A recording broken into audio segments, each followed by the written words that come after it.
Margaret Cho is a comedian, author, musician, actor, clothing designer, an activist, and a trailblazer. She's been called the patron saint of outsiders.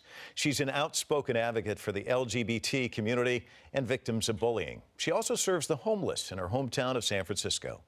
Credited with bringing the first Korean-American family to television, Margaret has simultaneously fought for recognition of the culture and heritage she loves while fighting against its traditional and conservative values. Much of her art is controversial and provocative, and in her world, no topic is taboo. Her family inspires much of her comedy material, and Margaret spares no barbs.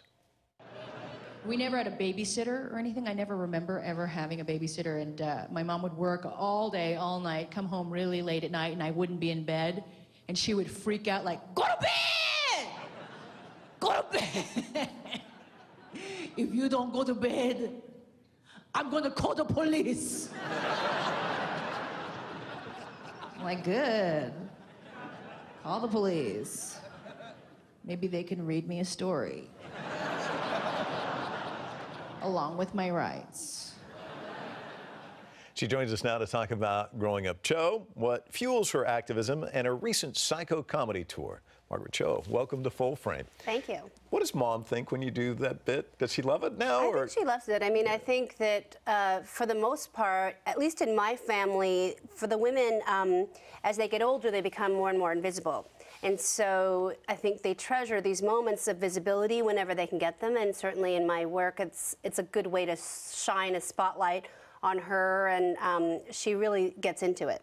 I have a friend of mine who she's done very, very well, successful career-wise, but she says growing up with Asian parents that the parents still say, when are you going to become an engineer or a doctor? Did you have to deal with any of that?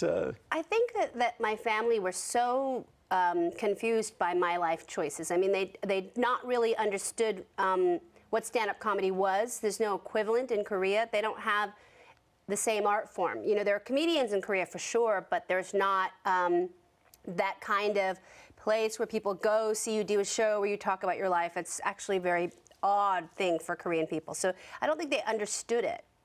But they've been supportive, though. Now, yes, certainly. Now. I mean, I think because I feel that their concerns about me going into entertainment were sort of colored by their idea of what America was. When they came here in the 60s, it was a very different world. It was very difficult for Asian Americans of their generation to deal with the racism and deal with invisibility and deal with all this stuff. So they didn't know it was possible for me to have a career in what they considered American entertainment. You know what's interesting? I was watching some clips about you on YouTube. You can watch anything there now. But one of them was pioneers of television. And I look at you and I think of you as so young. You know, I think of pioneers of television as like Ed Sullivan or Lucille Ball. But you really are a pioneer of television. I mean, what is that? First of all, that moniker, what does that feel like? And then talk to me about the experience being on the show back in the 80s. Well, I mean, it feels right. You know, it feels certainly like I am a pioneer, but then at the same time, you know, because it's in my lifetime, it doesn't seem so different, you know. And but in 1994, we had never had an Asian American family in television, and so you know, we had 4 networks then. It was a different world. Now there's a lot more networks. There's a lot more diversity in television in general. So I see that shift as being something that I helped make happen, and that's really good. And the show is All American Girl. Talk to us about that experience, because in many ways you would think, oh, this is fantastic. And yet what I've heard is that the show was watered down and it kind of lost what could have made it really special in some respects. Well, only because the fact that they were so concerned about our ethnicity, and that at that point being such an outrageous thing to have people who are not white on TV. I mean, at that point, it was a big deal. We had just basically had this idea that the world was changing, that it could include a dialogue about race that went beyond black and white. And so that really was a big deal then. Now there's Fresh Off the Boat, which I guess builds off of that, and I think has even paid homage to the show. What are your thoughts on it? It's great. Yeah. I mean, I am friends with Eddie Huang, who is the inspiration behind that show, and when he was going into the creating process, he reached out to me and tried to ask me about all these different aspects of what he was doing, and so we worked together in the very beginning to try to figure out what the best way to approach things were, and I thought he's done a wonderful job. I know that the show is definitely, it's taken a long time to get there, but it picks up where I left off, which is 21 years to get there. It's really quite too long, I think. That's remarkable, isn't it? I mean, 21, that's more than 2 decades. It's insane. I read somewhere that you had one experience where you didn't feel as though you were accepted by Koreans. Obviously, you have universal acceptance. You're up on stage. People love you. Do you still feel that way? And what's the difference? Oh, I don't feel that way. I mean, I don't feel that, I think when I first started in the early 90s, especially when I was coming into television and entertainment in general, that the Korean community was very alarmed by my presence because I was very racy, I was very Americanized. I mean, I am American, so it's like, that was just difficult. But now I'm a lot older, I've been around for a long time, and so a lot of the people that had found me offensive are dead. So that's my reward, staying alive. Outlive them all, right? Yeah. So some of the things that people may not be familiar with, maybe they are familiar, you know, nominated for a Grammy as a performer, musician. Some people might say, wow, that's... pretty good. Yeah. So what about you know, I gave the introduction, the diversity of all these different things that you do. How do you define yourself? Well, I'm always a stand-up comedian. I mean, that's just the general job description that, you know, then my being of what I will always be. And then everything else is just a fun way of expressing that. Patron Saint of Outsiders. What do you think of that title? It's great. Yeah, well, I think it's great. I mean, it's another. You say you always see yourself as a comedian, but it's fantastic. People see you that way. Yeah. I mean, talk to me about that. When you first heard someone say that, you're like, oh, wow. Well, I think it makes sense in that I think traditionally comedy clubs are rather unsafe places for people of color, for people who are different, who are different.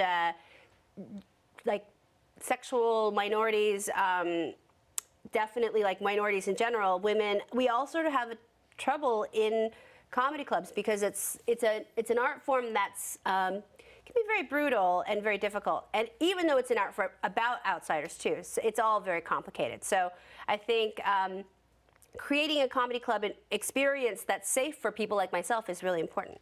LGBTs, and not just that, but also victims of bullying. You know, these are two really important issues to you. Can you talk to me about, you know, everybody has to focus on their career. They got to do this, they got to do that. But at some point, you want to give back. You want to be that person. What got you into it? How did you kind of get started doing that? And the reward in doing that kind of work. What's it like for you? Well, I started out in the LGBT community doing fundraisers when I was a really young teenager. And at that point, we were really dealing with AIDS and looking to find money and community support for people with AIDS and HIV. And then ultimately, that grew into the fight for marriage equality, which became a very, very big deal. And then, so I've grown up within the LGBT community as an activist the entire time. It was part of my work in general, and then became a big part of my life. What about bullying? What was your experience with it? What's the overall message that you'd like to make about that? Well, I think it's very important to show a good example of being queer and having a successful life, and then to be able to show kids who may be struggling in that way that you can actually live a wonderful life and still be all of these different things that have been difficult to be. So it's good. And homelessness, you're also involved in that in San Francisco. It's a serious problem there, as it is it's everywhere. Everywhere, exactly. Yeah, but that's my homeless outreach had a lot to do with a way for San Francisco comedians to deal with their grief and the loss of Robin Williams. So, because he was such an activist for homeless people and spoke in front of Congress countless times, not only with his just the money that he gave to homeless people, but just the effort that he made in his work. So, and I think his death was really something that we couldn't process as comedians in that city. He was like our father figure. So this was a good project to help us deal with it. you know. How jarring was it when you heard the news? Well, I still kind of don't really comprehend it correctly. Like, I know that he's gone, and I know that the circumstances were really terrible, but it's still very hard to reconcile that with the man that I knew, you know. So I think it's hard for all of us. It's very hard. Comedians, though, are complicated, and I think his death kind of illustrates that, because I think we always think that, because we always see you're making us laugh, you're funny, he's same thing. We don't think that at some point you guys might be depressed or you might be sad, or that, you know, like right now you're serious. I imagine a lot of settings people think, come on, you got to be funny. I mean, can you talk to me about that? Yeah, pulling back the curtain and being a comedian and the difficulties that entails. I don't know, you know, but I think there's two minds of it, like that comedians can be very complicated and it can be a very difficult life.